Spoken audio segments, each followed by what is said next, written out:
Hello friends, welcome to my channel. આજે આપણે કંદોઈ સ્ટાઇલમાં વાટીદાળના ખમણ બનાવવાના છે.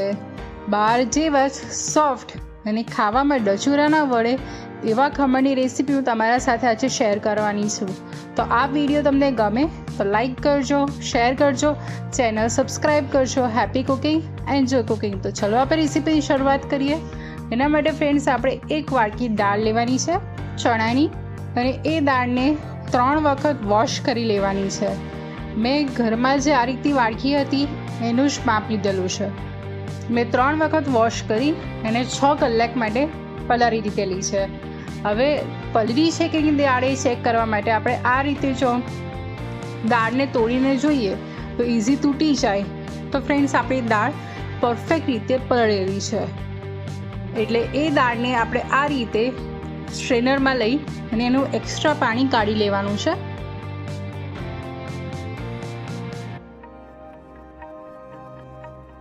હવે ફ્રેન્ડ્સ આ વાળું જે પાણી છે નીચેનું એને આપણે યુઝ નથી કરવાનો, એ કાઢી નાખવાનું છે. જો આ પાણીનો તમે યુઝ કરશો તો એમાં સ્મેલ આવશે. હવે આપણે આ દાળને બરાબર કોરી થવા દેવાની છે. તમે જોઈ શકો છો કે આ રીતની કોરી થઈ જાય ત્યારબાદ દાળને આપણે મિક્સર ગ્રાઇન્ડરમાં લઈ લેવાની છે.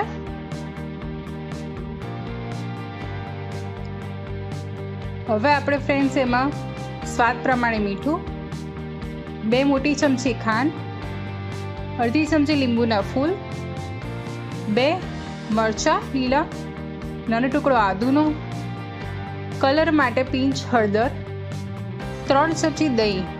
આ દહીં નાખવાથી આપણા ખમણ સરસ એવા સોફ્ટ થશે અંદરથી.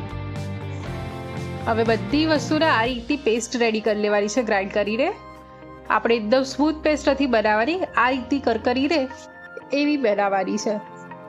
અને આને દળતી વખતે આપણે સહેજ બી પાણી એડ નથી કરવાનું. જો તમારી દાળ બહુ જ કોરી થઈ ગઈ હોય તો 1-2 ચમચી પાણી એડ કરી શકો છો. બહુ પાણી એડ કરી અને લિક્વિડ નથી કરી નાખવાનું. હવે આપણે આ બેટરને એક વાસણમાં લઈ લીધું છે. હું આ રીતનું એક બોલ લઉં છું. તમે કોઈ બી ઘરમાં જે યુઝ કરતા હોય મોટું વાસણ લઈ લેવાનું, એને ઓઇલથી ગ્રીસ કરી લેવાનું છે બધી સાઈડ. તમે આવી રીતે વાસણ ના હોય તો ડાયરેક્ટ આપણે ઢોકળાની ડીશમાં બી ખમણ ઉતારી શકો છો. હવે આપણે આ બેટરે ખમણ ડચુરા ના વળે એટલા માટે આપણે 2 ચમચી એમાં તેલ એડ કરી દેવાનું છે. હવે આ ટાઈપનું બેટર રેડી કરીને તમે રાખી શકો છો કોઈ બી મહેમાન આવે ત્યારે. પણ જો જ્યારે બેટર આવું હશે ત્યાં સુધી ઓકે છે, પણ જ્યારે તમારે ખમણ ઉતારવાના હોય ત્યારે જ આપણે એમાં 1 ચમચી ઈનો એડ કરવાનો છે. એટલે કે 1 પાઉચ થશે જે બહાર બજારમાં મળે છે એ જ ઈનો એડ કરવાનો.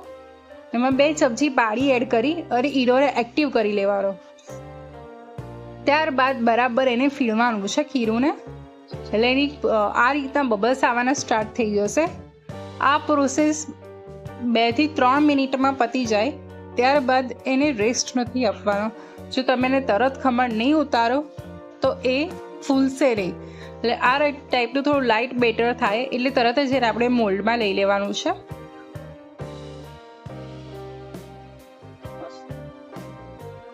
મોલ્ડમાં લઈ એને 1 થી 2 વખત ટેપ કરી લેવાનું કે જેથી બધું ઇવન થઈ જાય. ત્યારબાદ મેં સ્ટીમરને પ્રીહીટ કરી લીધેલું છે. એ પ્રી સ્ટીમરમાં આપણે ખમણના મોલ્ડને મૂકી દેવાનું છે અને 20 મિનિટ સુધી મીડિયમ ફ્લેમ પર સ્ટીમ થવા દેવાનું છે. 20 મિનિટ બાદ આપણે સ્ટીમર ખોલી અને આ રીતે ચપ્પાથી ચેક કરીએ તો ચપ્પુ ક્લિયર આવે છે. એટલે આપણા ખમણ કમ્પ્લીટ થઈ ગયા છે. એને ઠંડા થવા દેવાના. ઠંડા થઈ જાય ત્યારબાદ આ રીતે ચપ્પાથી એની બોર્ડર પહેલાં ક્લિયર કરી લેવાની.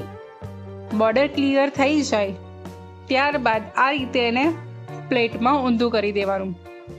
તો હું તમને બતાવી દઉં ફ્રેન્ડ્સ કેવી પરફેક્ટ પાછળથી જાળી બી આવી છે અને એકદમ સોફ્ટ એવા ખમણ આપણા સ્ટીમ થઈને રેડી થઈ ગયા છે. હવે આપણે એને કટ કરી લઈશું. તમને જેવા શેપમાં નાની મોટી સાઇઝમાં કટ કરવા હોય તમે કરી શકો છો. અત્યારે મીડિયમ સાઇઝમાં કટ કરી રહીશું.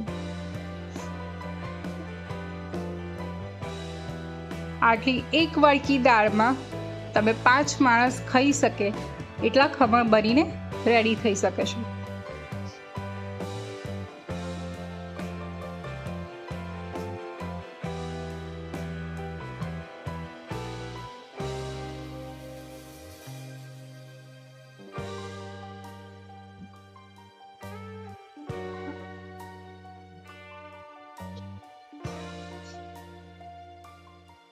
તો ફ્રેન્ડ્સ, આ રીતના મેં ખમણ કટ કરી લીધા છે. પરફેક્ટ પોચા છે.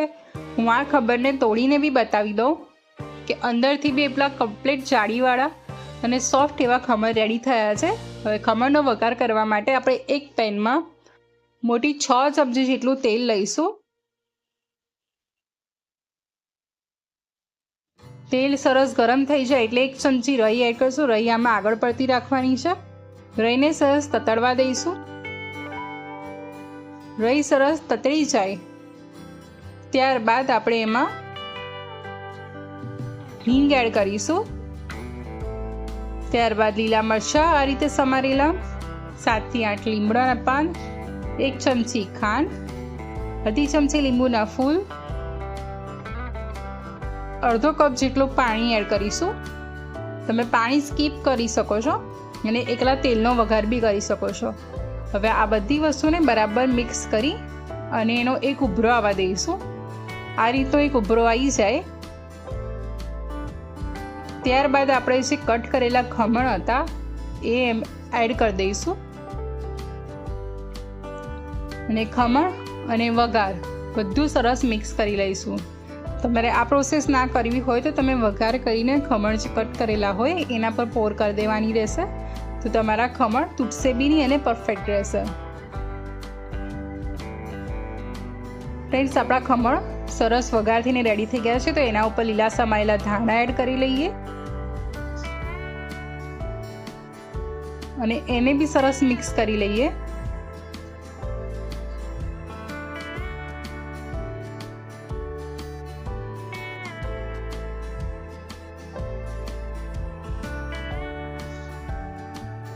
અને છીણેલું લીલું કોપરું એડ કરવાનું છે.